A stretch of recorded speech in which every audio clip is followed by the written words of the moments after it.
ایک بزرگ نے اللہ تعالیٰ سے دعا کی کہ یا اللہ مجھ کو کوئی کرامت دے دے، یہ تیری بندی جو میری بیوی ہے بہت کڑوی کڑوی بات کرتی ہے، مجھ سے برداشت نہیں ہوتی، آپ کوئی کرامت دے دیں تاکہ میں اپنی بزرگی کا رعب اس پر جما دوں، اور پھر یہ مجھ کو ولی اللہ سمجھ کر میری بد دعا کے ڈر سے مجھے نہیں ستائے گی۔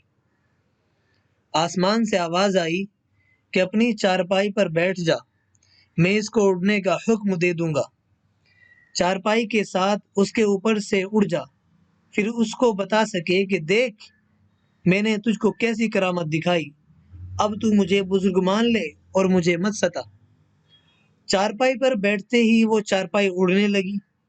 وہ بزرگ صحن کے اوپر سے اڑا اور بیوی کے اوپر آنگن پر خاص طور سے کئی دفعہ اڑ کے دکھایا، پھر آ کر پوچھا کہ تم نے آج کوئی بزرگ دیکھا؟ بیوی نے کہا کہ آج ایسے بزرگ دیکھے جو آسمان پر اڑ رہے تھے، میرے صحن پر سے کئی دفعہ گزرے۔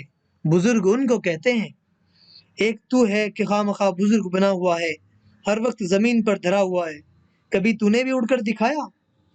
ان بزرگ نے کہا کہ خدا کی قسم وہ میں ہی تھا، خدا نے آج مجھے کرامت دی۔ تو کہتی کیا ہے؟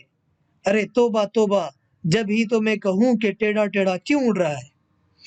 دیکھا آپ نے، فی نکال دی، آبجیکشن لگا دیا، نو آبجیکشن نہیں دیا ان کو، زبردست آبجیکشن لگایا کہ فی ہی نظر۔ ارے تم تھے جب ہی ٹیڑھے ٹیڑھے اڑ رہے تھے، دیکھا کرامت کو بھی اس نے گڑبڑ کر دیا۔